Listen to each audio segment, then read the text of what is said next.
नमस्कार। विश्व स्वास्थ्य दिवस पर सभी को शुभकामनाएं, बधाई। भगवान धन्वंतरी से कामना है कि सभी को स्वास्थ्य लाभ मिले।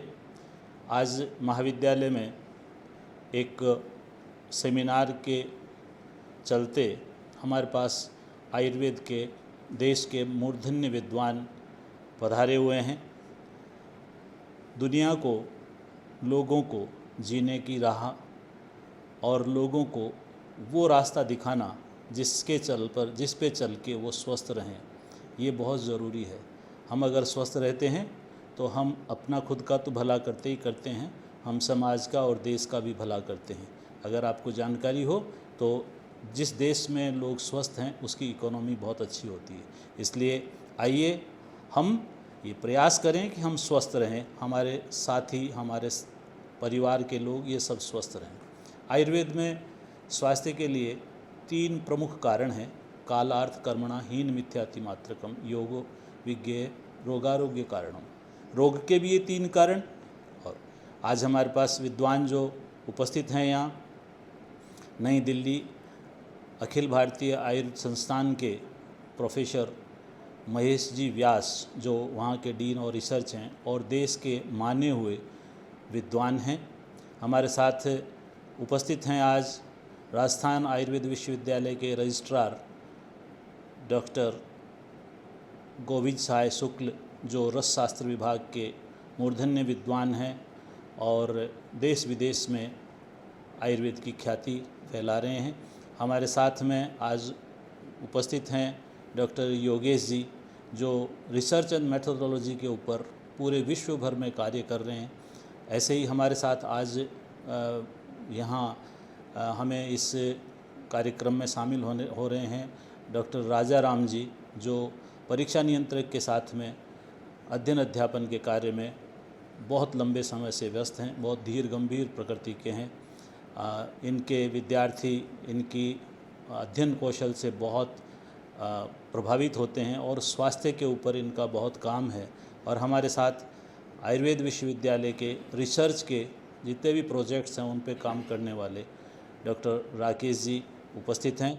आइए आज अपन जानकारी करते हैं कि इनसे पूछते हैं और इनके अनुभवों का और इनके ज्ञान का लाभ लेते हैं कि किस तरह से मनुष्य स्वस्थ रह सकता है। सबसे पहले मैं निवेदन करूंगा डॉक्टर प्रोफेसर महेश जी व्यास सर से।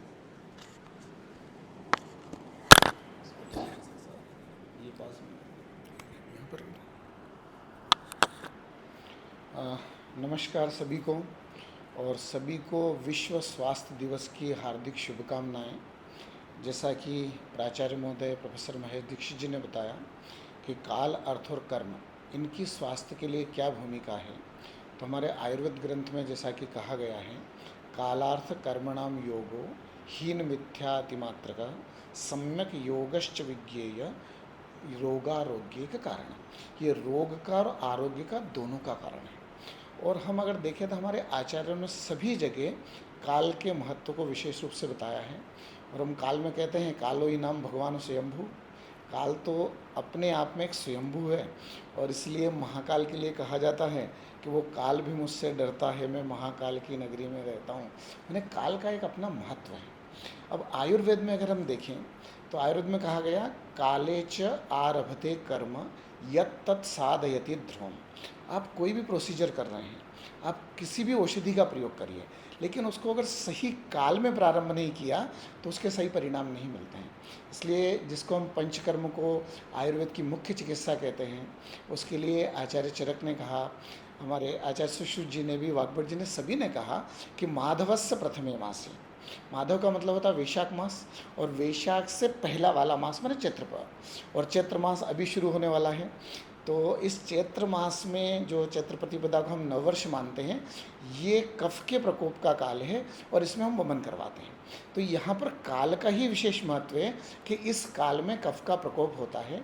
उसी प्रकार से नभस्य के बाद में अगर हम देखा जाए तो सहस्य प्रथमे पुनः, तो एक जो है श्रावण मास है, श्रावण मास के समय अगर वर्षा ऋतु में देखा जाए तो वात के निर्हरण के लिए बस्ती का प्रयोग किया जाता है, और उसी प्रकार से शरद ऋतु में विरेचन का प्रयोग करते हैं। तो ये तीनों ही काल हैं। अगर इन तीनों कर्मों को, वमन को, विरेचन को और बस्ती को, इस काल के अलावा दूसरे काल में अगर किया जाए तो उनका जो परिणाम शरीर के लिए मिलना है वो परिणाम वहाँ पर नहीं मिलेगा। माने कर्म आपने वही किया, औषधि का प्रयोग वही किया, लेकिन उसमें सही काल का अगर प्रयोग नहीं किया तो परिणाम अलग मिलता है। हमारे यहाँ दिनचर्या में काल को विशेष महत्व दिया गया है, और हर जगह कहा जाता है कि न आहार वेला अतिक्रमणीय। मैंने आप नियम बना लीजिए कि सुबह में भोजन इतनी बजे करेंगे, लंच का टाइम एक फिक्स कर लीजिए, रात्रि में भोजन का समय निश्चित कर लीजिए। तो वो केवल काल का निर्धारण करने से आपके शरीर के ऊपर उसका बहुत अच्छा प्रभाव होता है। और वही कई बार हम कई अलग अलग काम में व्यस्त हैं, किसी दिन अपनों ने लंच 12 बजे किया, किसी दिन दोपहर में 2 बजे किया, तो उसका परिणाम अलग मिलता है। इसलिए मेरा सभी को कहना है काल का ध्यान रखें। चाहे आप ड्यूटी पे हैं तब लंच ब्रेक हुआ तब आपने 1 बजे लंच किया, और जिस दिन शनिवार या रविवार को घर पे हैं तो ऐसा नहीं कि 3 बजे या 4 बजे आप लंच कर रहे हैं, उसका समय निर्धारित करें। और काल को तो विशेष रूप से दिनचर्या में महत्व दिया कि रात्रौ जागरणम वृक्षम स्निग्धम स्वप्नम दिवा। मैंने रात को आपको सोने का जो समय है उस समय पर अगर आप नहीं सोते हैं और ज़्यादा समय तक जगते हैं तो वात के विकार आपके शरीर में होते हैं। और स्निग्धम स्वप्नम दिवा, सुबह अगर ज़्यादा देर तक आप सोते हैं तो कफ के विकार बढ़ते हैं। मैंने सूर्योदय के बाद तक अगर आप सोते हैं तो कई प्रकार की व्याधियाँ उत्पन्न करते हैं। मैंने आप सो भी रोज रहे हैं, उठ भी रहे हैं, लेकिन मात्र काल सम्यक नहीं है। तो काल का अगर सम्यक योग नहीं होता है तो उसके कारण कई प्रकार की व्याधियाँ उत्पन्न होती है। यहाँ तक कि हमारे यहाँ तो यहाँ तक कहा न स्नानम आचर्यत भुक्त्वा, हमेशा आपने को स्नान करना तो भोजन के पूर्व करना है। तो व्यायामम, जो व्यायाम के लिए भी बता रखा है, तो उसमें कह रहा है स्निग्धम ही भुक्तवतो अन्नम व्यायामम कुर्वतस्तथा। मैंने नाश्ता करने के बाद अगर आप व्यायाम करते हैं तो अर्थराइटिस से कई प्रकार की वातक व्याधियाँ होती है, और आप एम्प्टी स्टमक अगर व्यायाम करते हैं तो शरीर के लिए बहुत अच्छा है। तो यहाँ पर काल ही है कि व्यायाम के पहले अगर आपने कुछ खा लिया तो वो बीमारियों को उत्पन्न करता है, पहले व्यायाम किया उसके बाद में कुछ खाया तो वहाँ पर आपका शरीर स्वस्थ रहता है। तो हमारे यहाँ सभी जगह काल को विशेष महत्व दिया है। आयुर्वेद में अगर देखा जाए तो ये जो षड्विध क्रियाकाल बता रखे हैं वहाँ पर व्याधि की उत्पत्ति या व्याधि का प्रतिबंध काल के ऊपर ही निर्धारित है। अपने यहाँ कहा गया संचेपि अपहृता दोषा, मैंने संचय अवस्था में ही दोषों का अगर निर्णय कर दिया जाए तो वो आगे की उत्तर की गति को ही प्राप्त नहीं करते हैं। मैंने निदान का सेवन किया, उस निदान के सेवन के कारण जितने दोष की वृद्धि हुई थी तो वो उन दोषों का अगर हम निवारण कर दें तो व्याधि की उत्पत्ति नहीं होगी। तो वहाँ पर जो षड्विध क्रियाकाल है उन षड्विध क्रियाकालों में काल का ही विशेष महत्व है कि व्याधि की उत्पत्ति से पहले ही उसका शमन कर देना। तो आयुर्वेद में सभी जगह काल को विशेष महत्व दिया है, और चिकित्सा के लिए तो उन्होंने विशेष रूप से बताया कि युक्ति चिकित्सा के लिए मुख्य है, और वो युक्ति भी काल के अनुसार काम करती है। इसलिए अपने यहाँ कहा गया है कि उस युक्ति में 2 ही चीज़ों को ध्यान रखा है, मात्रा कालाश्रया युक्ति और सिद्धि युक्तो प्रतिष्ठिता तिष्ठति ऊपर युक्तिज्ञो द्रव्य ज्ञानवताम सदा। मैंने आपके पास में औषधि भी है, आपने सही उपक्रम किए हैं, लेकिन काल का अगर ध्यान नहीं रखा है और मात्रा का अगर औषध का ध्यान नहीं रखा है तो वहाँ पर परिणाम अलग होते हैं। इसलिए हमको काल का ध्यान रखना चाहिए। और एक अंतिम बात कह के मैं अपनी बात को पूरा करूँगा। आयुर्वेद ने औषध सेवन काल बताया है। मैंने औषध वही है, व्याधि वही है, केवल सेवन काल हम चेंज कर दें तो परिणाम अलग होता है। और एक एग्जांपल मैं दूंगा, अभी पीएचडी का वर्क करवाया था हमने स्थूल्य में, और स्थूल्य के लिए कहा गया कि कृष्य करणार्थम भोजनात् प्राक। तो हमने 30 पेशेंट ऐसे लिए जिनको हमने औषधि भोजन से पूर्व दी, और 30 पेशेंट को वही औषधि ओबेसिटी के पेशेंट को भोजन के बाद में दी। तो जिनको भोजन से पहले दी उसमें परिणाम ज़्यादा अच्छे मिले। मैंने औषधि वही थी, व्याधि वही थी, केवल सेवन का काल अलग था। तो हम अगर सही काल का ध्यान रखें तो ये जो व्याधियाँ उत्पन्न होती है उनमें रोका जा सकता है। नमस्कार।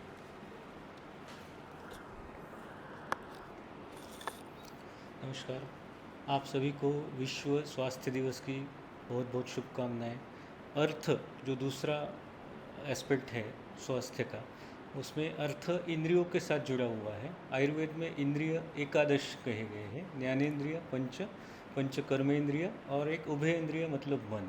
ये मन, इंद्रिय, बुद्धि और आत्मा ये ज्ञान के प्रक्रिया में बहुत अच्छी तरह से भूमिका निभाते हैं। पंच ज्ञानेंद्रियों में रसनेन्द्रिय है, दर्शनेन्द्रिय है, स्पर्शनेन्द्रिय है, श्रोत्रेंद्रिय है और घ्राणेन्द्रिय है। इन आजकल के सोशल मीडिया के ज़माने में इन इंद्रियों का अगर अति योग होता है, एक्सेस ज़्यादा यूज़ होता है या मिथ्या योग इम्प्रॉपर यूज़ होता है या फिर कम यूज़ होता है, तो इंद्रियों के साथ जुड़े हुए मन का, बुद्धि का, आत्मा का जो व्यापार है, ज्ञान की प्रक्रिया है, वो खराब होके उसमें मानसिक स्वास्थ्य के ऊपर उसके विपरीत असर होते हैं।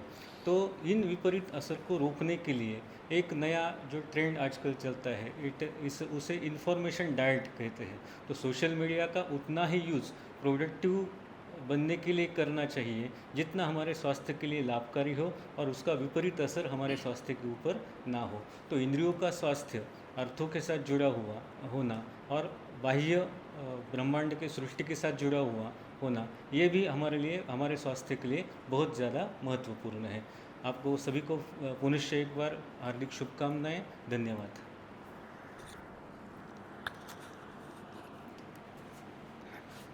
नमस्कार। स्वास्थ्य दिवस पर सभी को हार्दिक शुभकामनाएं। भारत का जो मूल मंत्र है सर्वे सन्तु निरामयाः, संपूर्ण विश्व का कल्याण हो, संपूर्ण विश्व आरोग्यमय रहे। तो संपूर्ण विश्व आरोग्यमय रहे, व्यक्ति मात्र आरोग्यमय रहे, उसका महत्वपूर्ण विषय आदरणीय प्रिंसिपल साहब प्रोफेसर महेश जी ने रखा कि कालार्थ कर्मणाम योगो हिन मिथ्याति मात्र का सम्यक योगश्च विज्ञयो रोगारोगे कारणम। रोग और आरोग्य के ये तीन प्रमुख कारण है, काल, अर्थ और कर्म। इन काल का यदि सम्यक योग है तो व्यक्ति सतायु जीवन प्राप्त करेगा, अर्थ का यदि सम्यक योग है तो व्यक्ति सतायु जीवन प्राप्त करेगा। तो जैसा आदरणीय महेश जी साहब ने काल के विषय में और हमारे योगेश जी ने अर्थ के विषय में बात की है, तीसरा विषय है स्वस्थ रहने के लिए कर्म का सम्यक योग। हमारी जो कार्य हैं वो ठीक ठीक प्रकार से संचालित हो, और यदि उसमें अयोग, हीन योग और मिथ्या योग हैं तो निश्चित रूप से वो बीमारी का कारण है। इसलिए हमारी तो सामान्य भाषा में भी ये कहा जाता है कि हमको मनसा वाचा कर्मणा बहुत व्यवस्थित तरीके से जीना चाहिए। और वैसे भी इस लोक को कर्मलोक कहा गया है, क्योंकि यहाँ बिना कर्म के कोई रह नहीं सकता। और यदि कर्मों का सत्कर्म है तो उसका जीवन श्रेष्ठ है, और कर्मों में यदि स्खलन है, कर्मों की विफलता है, तो निश्चित रूप से वो रोग का कारण है। तो मन वचन कर्म से हमें सदैव सत्कर्म का प्रयास है। तो वाणी के माध्यम से, मन से अच्छे विचारों का चिंतन, अच्छे साहित्य का चिंतन, दाता, सत्य, समय, पर, इस तरह के भाव हैं उनका चिंतन करना मन से। वहीं पर वाणी से कहते हैं ना कि मीठा मीठा बोल और तोल तोल बोल। तो अपनी वाणी एक ऐसी होती है जो अपने आप को भी प्रसन्न करती है और समाज को भी प्रसन्न करती है। तो वाणी के माध्यम से हमारे कर्म कैसे हैं, इसी प्रकार मन, वचन और कर्म। तो मन से चिंतन, सात्विक चिंतन हो, वचन हमारी वाणी बहुत ही मृदु हो और अच्छे कार्य करने वाली हो, और कर्म ना हमारा जो दूसरा विषय है शरीर के माध्यम से जितने भी कर्म है, तेज गति, जैसे व्यायाम के बारे में, व्यायाम को बहुत तीव्र गति से करना, बहुत ही अधिक व्यायाम करने वाले जो हमारे दिन रात काम करते हैं, फैक्ट्रीज में काम करते हैं, आज की भौतिक संसाधन में 3-3 जो हमारी शिफ्ट चलती है वहाँ पर कैसे काम करते हैं, रात्रि जागरण करते हैं, तो उसका स्वास्थ्य पर दुष्प्रभाव पड़ता है। और वहीं पर यदि हमारे कर्मों का विशिष्टता है कि हम अपने एक ही स्थान पर बैठे हुए हैं, किसी प्रकार में सीडेंटरी लाइफ स्टाइल है, 90% जो बीमारियां हैं वो इसी कारण से आ रही है कि आज हम श्रम विमुख हो गए, हमारे कर्म स्थिर हो गए। तो ये तीनों जो विषय है, काल, अर्थ और कर्म, इनको यदि हम व्यवस्थित रूप से अपनाएंगे तो शतायु जीवन प्राप्त करेंगे, और यदि इनमें थोड़ा सा भी इम्बैलेंस होता है तो वो रोग का एक कारण होता है। नमस्कार। सादर अभिवादन। विश्व स्वास्थ्य दिवस पर आपको अनंत हार्दिक शुभकामनाएं। आदरणीय महेश जी, व्यास जी, योगेश जी और शुक्ला सर ने आपको आयुर्वेद के संदर्भ में काल, अर्थ और कर्म के संदर्भ में बताया। मैं आपको एक महत्वपूर्ण उक्ति के माध्यम से इसको बताना चाहता हूँ कि सबसे पहले आयुर्वेद में कहा गया है, सर्वमन्यत परित्यज्य शरीरम अनुपालयेत, नगरी नगरस्येव रथस्येव रथी यथा। जिस तरह से एक नगर का रक्षक नगर की रक्षा करता है, एक रथ का चालक अपने रथ की सार संभाल करता है, उसी तरह से हमको सब चीज़ों को त्याग करके मतलब हमें अपना एक तरह से नियंत्रण करके हमें आयुर्वेद के उपदेशों का पालन करना चाहिए और अपने शरीर की रक्षा करनी चाहिए। शरीर का मतलब यहाँ शरीर से भी है और मन से भी है। और जैसा कहा गया आयुर्वेद में, आयु काम्यमानेन धर्मार्थ सुख साधनम आयुर्वेदोपदेशेषु विधेय परमादरः। मतलब हमें आयु के लिए, शरीर के लिए स्वस्थ रखने के लिए हमको क्या करना चाहिए? शरीरम आयु काम्यमानेन धर्मार्थ सुख साधनम आयुर्वेदेषु विधेय परमादरः। आयुर्वेद के उपदेशों की विधि पूर्वक पालना करनी चाहिए। जैसा कि हमारे अष्टांग संग्रह में, चरक में, सुश्रुत में, सभी जगह पर हमारे ब्रह्म मुहूर्त में उठने से लेकर के, जागने से लेकर के और निद्रा तक हमें बहुत सारे उपदेशों का हमें बताया गया है। और उनमें विधि पूर्वक ये कहा गया है कि हमें ब्रह्म मुहूर्त में जगने से हमें क्या लाभ है, हमें ब्रह्म मुहूर्त में उठने के बाद में व्यायाम किस विधि से कितनी देर तक करना चाहिए, स्नान कैसा करना चाहिए, स्नान अभ्यंग कैसा होना चाहिए, आपका आहार सेवन जो है वो ठोस या द्रव रूप में कितना आपको लेना चाहिए, और आपको जीविकोपार्जन के लिए क्या करना चाहिए, आपको निद्रा के लिए किस तरह से आपकी परिस्थिति आपको अलाउ करती है। इन सब चीज़ों का ध्यान यदि हम रखेंगे तो निश्चित रूप से हम हमारे शरीर को स्वस्थ रख पाएंगे। इसलिए मैं कहता हूँ कि आयुर्वेद की दिनचर्या, रात्रिचर्या, ऋतुचर्या या व्यायाम संबंधी इन सभी नियमों का हम सभी आयुर्वेदिकों को नियम से पालन करना चाहिए। हमारे परिवारजनों को इसका पालन करने के लिए हमें कुछ बताना चाहिए, जिससे हमारा सभी पूरा समाज इस संबंध में जागृत होगा और हमारा पूरा विश्व इस स्वस्थ रहेगा। धन्यवाद।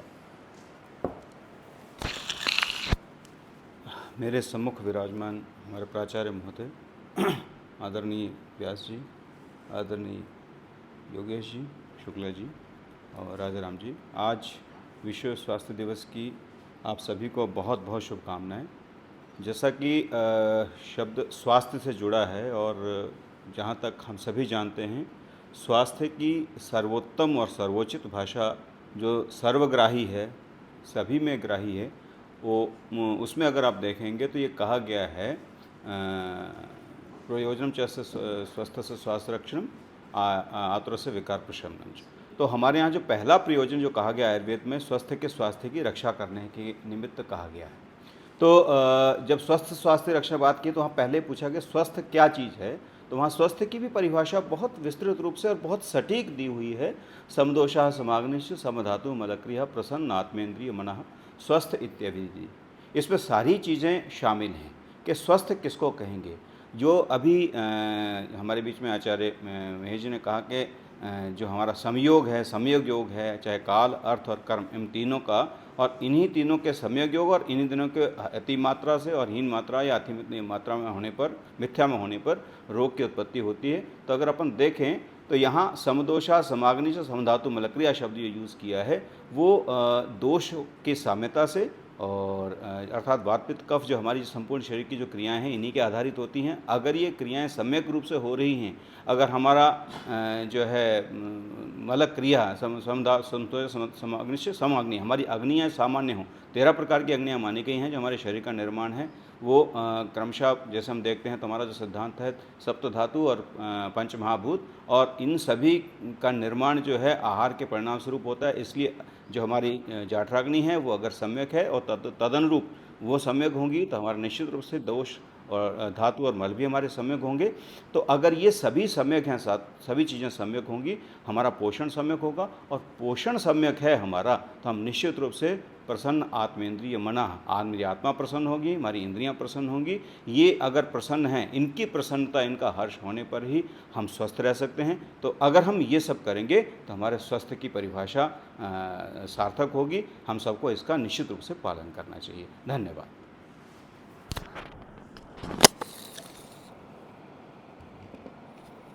उम्मीद है हमारा ये प्रयास आपके स्वास्थ्य को प्राप्ति में, स्वास्थ्य को अक्षुण्ण रखने में, स्वास्थ्य को अभिवृद्धि करने में कामयाब होगा। चैनल को सब्सक्राइब कीजिए, अधिक से अधिक लोगों को इसके बारे में बताइए कि हम सब स्वस्थ रहें। सर्वे भवन्तु सुखिनः, सर्वे सन्तु निरामया, सर्वे पश्यामि। नमस्कार।